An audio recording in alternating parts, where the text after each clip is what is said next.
Hello friends, मेरे channel में आप लोग का स्वागत है। तो आज हम फिर से एक नई वीडियो लेकर आए हैं। अगर मेरी आज की वीडियो आपको थोड़ी सी भी अच्छी लगी तो प्लीज़ वीडियो को लाइक कीजिएगा और मेरे चैनल को सब्सक्राइब ज़रूर कर लीजिएगा। तो फ्रेंड्स, आज हम बात करेंगे कि जिनकी सैलरी कम है या फिर जिनके घर के खर्चे मतलब बढ़ते ही जा रहे हैं, वो अपनी सैलरी के अनुसार अपने घर को किस तरीके से चलाएं।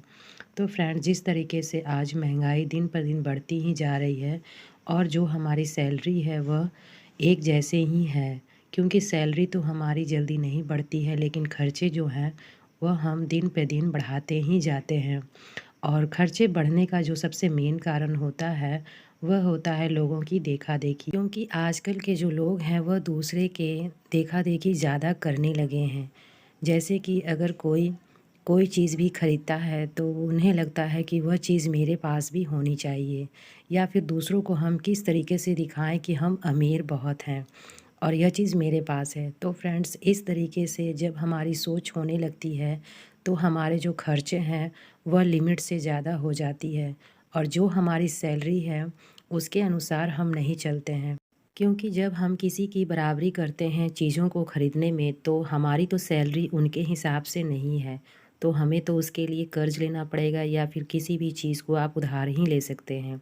और इस कारण आप अपने खर्चे खुद पे खुद बढ़ाते जाते हैं और अपनी मुसीबतों को बुलावा देते हैं। तो फ्रेंड्स, जो हमारी सैलरी है, अगर हम उसी के अनुसार चलें और देखा-देखी दूसरों की ना करें, तो हमारे जो खर्चे हैं वह भी लिमिट में रहेंगे और हमारी थोड़ी बहुत बचत भी आसानी से हो सकती है।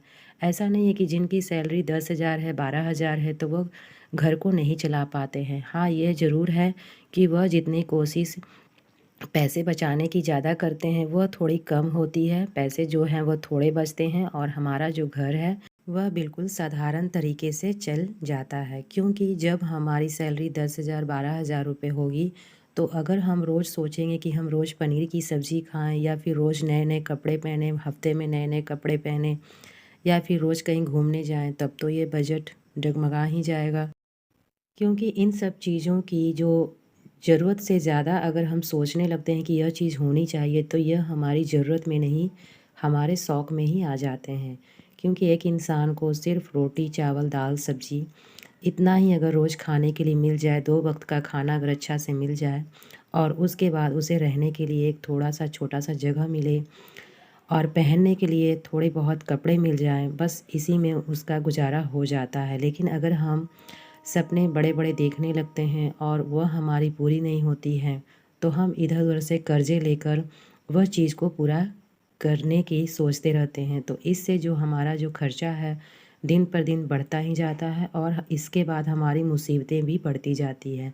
तो ऐसा नहीं है फ्रेंड्स कि सपनों को पूरा करना या फिर शौक़ को पूरा करना हमारे लिए बुरी बात है। लेकिन हाँ, ये भी ज़रूरी है कि जितने हमारे सैलरी है, जितना हमारा मतलब कि बजट है, यानी कि एक तरह से कह सकते हैं कि जितनी चादर है उतनी पैर फैलाएँ। एक कहावत आपने सुनी होगी, बस उसी के अनुसार हमें चलना होता है। तो अगर आपकी सैलरी 10,000 12,000 रुपये है, तो आप कोशिश करें कि उतने में ही घर को चलाएँ अच्छे से, और उसमें ही हम बचत की छोटे-छोटे बचत की शुरुआत करें। जैसे कि अगर आप 10,000 कमाती हैं, चाहे आपके हस्बैंड की 10,000 सैलरी है, तो आप उसमें से पहले 500 रुपये बिल्कुल हटा दें और उसके बाद अपने घर को अच्छे से चलाने की कोशिश करें। और अगर आप रेंट पर रहती हैं, तो कोशिश कीजिए कि 2,000 से 2,500 के बीच ही आप रूम रेंट लेने की कोशिश कीजिए। क्योंकि अगर आप रूम रेंट ज़्यादा देंगी, तो आपके जो खर्चे हैं वह बिल्कुल सही से नहीं चल पाएँगे और आपका बजट जो है वह डगमगा जाएगा और बिल्कुल भी पैसे सेव नहीं हो पाएँगे। क्योंकि हमने 500 रुपये पहले ही बजट के लिए निकाल दिया, क्योंकि हमारे ये बचत के पैसे हैं, तो इसे हम पहले ही निकाल देंगे। जब भी आपकी सैलरी आए तो उसमें से आप बचत के पैसे पहले निकाल दें, चाहे वो 200 रुपये ही क्यों ना हो। लेकिन कुछ पैसे जो हैं वो पहले निकाल कर साइड में रख दें। इसके बाद जिस घर में हम रह रहे हैं, यानी कि अगर हमारा अपना घर है, तो हमारे लिए तो यह पैसे बच जाएँगे, किराए के जो पैसे हैं। लेकिन अगर हम किराए का घर में रहते हैं, तो हमें उसके लिए पैसों को साइड में रख देना पड़ेगा। क्योंकि 2 से 2,500 के रूम रेंट लेकर अगर आप रहती हैं, तो आपके तो 2,500 ऐसे ही निकल गए, और उसके बाद आपने 500 रुपये अपनी सेविंग का निकाल दिया, तो मान के चलिए कि आपके जो 3,000 हैं वह खर्च हो गए। अब आपको 7,000 में से अपने घर को चलाना है, जिसमें से आप 1,000 रुपये की मंथ में सब्ज़ी ले सकते हैं। हर महीने 1,000 रुपये की सब्ज़ी आ जाएगी। अगर आप लोग छोटे परिवार हैं, जैसे कि हस्बैंड वाइफ, एक बच्चा, और उसके बाद आप कोशिश करें कि अपने बच्चे की जो पढ़ाई है स्कूल की, उसमें आप 500 रुपये 600 रुपये वाले फ़ीस वाले ही स्कूल में रखें, ताकि आपके बच्चों की पढ़ाई जो है वह रेगुलर चल सके। कि मैंने कुछ पेरेंट्स को देखा है कि वह अपने बजट के अनुसार नहीं चलते हैं और अपने बच्चों को थोड़े बड़े स्कूल में एडमिशन करवा देते हैं। उनकी जो सैलरी है वह तो बढ़ती नहीं है, लेकिन जो स्कूल के जो नियम हैं, फ़ीस हैं, वह दिन पर दिन बढ़ते ही जाते हैं और अपनी मुसीबतों को और बढ़ा लेते हैं, जिसकी वजह से बच्चे की पढ़ाई उस स्कूल से फिर छूट जाती है। तो इन सब चीज़ों से बचने के लिए आप कोशिश करें कि अपनी बजट के अनुसार में ही वैसे स्कूल में डालें बच्चों को, जहाँ पर आप रेगुलर अपने बच्चों को पढ़ा सकते हैं। ऐसा नहीं है कि हम बड़े बड़े स्कूलों में डाल देते हैं तो हमारे बच्चे जो हैं वो ज़्यादा सीखते हैं और ज़्यादा पढ़ते हैं। अगर हम नॉर्मल साधारण से स्कूल में भी डालेंगे तो बच्चे हमारे अच्छे से पढ़ाई वहाँ पर कर भी सकते हैं और उनका जो पढ़ाई है वह रेगुलर वहाँ पर चलता रहेगा। तो कोशिश करें कि किसी भी साधारण स्कूल में अपने बच्चों को डालें और वहीं पे उनकी जो क्लास है, स्कूल है, वह रेगुलर रहे। और अगर आपके बच्चे की स्कूल अगर दूर में है तब तो आपके 400-500 रुपये ऑटो का खर्चा हो जाएगा, लेकिन अगर आपके बच्चे के स्कूल पास में है तो आपके ये भी पैसे बच जाएंगे। और उसके बाद अब हम बात करते हैं राशन का। तो फ्रेंड्स, यहाँ पर आपके टोटल 5,000 रुपये खर्च होते हैं। जैसे कि 2,500 आपने रूम रेंट दिया, 500 रुपये आपने बचत किया, 1,000 रुपये की आपने सब्ज़ी खरीदी, उसके लिए पैसे रखें, और 1,000 रुपये के अंदर में आपने अपने बच्चों की पढ़ाई भी रेगुलर रखने की कोशिश की। तो इस तरीके से आपके टोटल 5,000 रुपये खर्च हुए। अब आपके पास बचते हैं 5,000 रुपये। तो 5,000 रुपये में से आप 3 से 4 हज़ार रुपये की आप राशन खरीदें पर मंथ का। जैसे कि एक नॉर्मल सा जो चावल होता है साधारण सा, वह 30 से 35 रुपये के आसपास आ जाता है। तो आप इकट्ठा 10 केजी महीने का जो लगता है, ज़्यादा से ज़्यादा 3 परिवार में 10 केजी से ज़्यादा चावल नहीं लगता है, 10 केजी आटा हमारा लगता है। तो यह सारी चीज़ें अगर हम महीने में ख़रीद लेते हैं तो हमारे पैसे भी बचते हैं और हम टेंशन फ्री भी रहेंगे। 1 से 2 लीटर आप तेल खरीद लें, जो भी आप तेल का इस्तेमाल करते हैं, लेकिन अधिकतर लोग जो हैं वह सरसों का तेल का ही सब्जियों में इस्तेमाल करते हैं। तो अगर आप सरसों के तेल में ही खाना बनाते हैं तो उसे आप 1 से 2 लीटर सरसों का तेल एक साथ खरीद कर रख लें 1 महीने के लिए।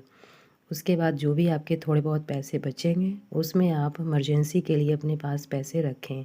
और जो आपने 500 रुपये बचाए हैं पहले ही सैलरी में से जो निकाली है, उन पैसों को आप बिल्कुल भी खर्च ना करें, उन्हें एक बॉक्स में आप सेव करें। और अगर आप कोई स्कीम में डालना चाहती हैं उन पैसों को, अगर आप जानती हैं कोई भी ऐसा स्कीम, तो उसमें अपने पैसे ज़रूर सेव करें ताकि वह आपको इकट्ठा अमाउंट दे सके। जैसे कि अगर आप एक साल में अगर आप 500 रुपये भी बचाती हैं तो आपके पास 6,000 रुपये एक साल में सेव हो जाएगा।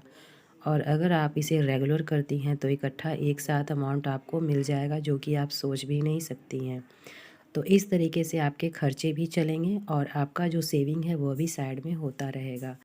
तो अब हम बात करते हैं कपड़े की। तो कपड़े तो हम हर मंथ में नहीं खरीदते हैं। जब हमारे कोई पर्व त्योहार स्पेशल आते हैं या फिर जब हमारी ज़रूरत होती है कपड़ों की, और या फिर कोई साल भर में 6 महीने में कोई कपड़े खरीदते हैं, तो उस समय हम कपड़े को खरीद सकते हैं।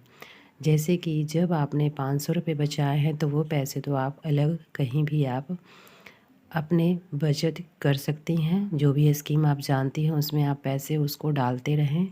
और जो आपके एक्स्ट्रा 5,000 में से घर के खर्चों में से 200 रुपये 100 रुपये भी अगर आपके बचते हैं तो उसमें से आप कपड़ों के लिए पैसे जो हैं वह अलग से निकाल कर रख दें, अलग से उसकी सेविंग करें, जिससे आपको जब जिस महीने में जिस समय आपको कपड़े खरीदने की ज़रूरत होगी तो उन पैसों को इकट्ठा कर कर आप बहुत ही आसानी से कपड़े खरीद सकती हैं।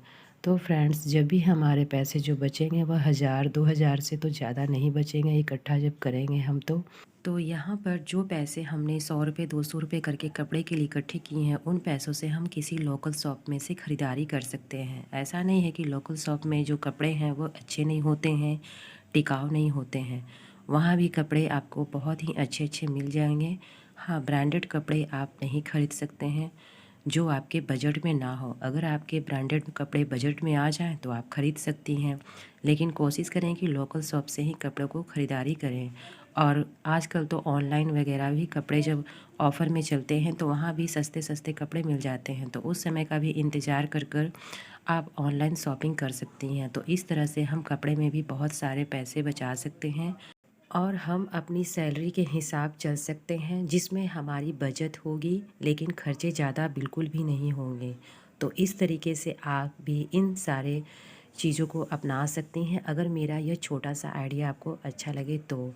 और यहाँ पर फ्रेंड्स, मेरी आपसे रिक्वेस्ट है कि प्लीज़ मेरी वीडियो को लाइक करना बिल्कुल भी ना भूलें और मेरे चैनल को ज़्यादा से ज़्यादा सपोर्ट कीजिए ताकि मेरा भी चैनल मोनेटाइज हो जाए, क्योंकि इसमें सब्सक्राइबर अभी कम है और चैनल में जो वॉच टाइम है वो भी कम है।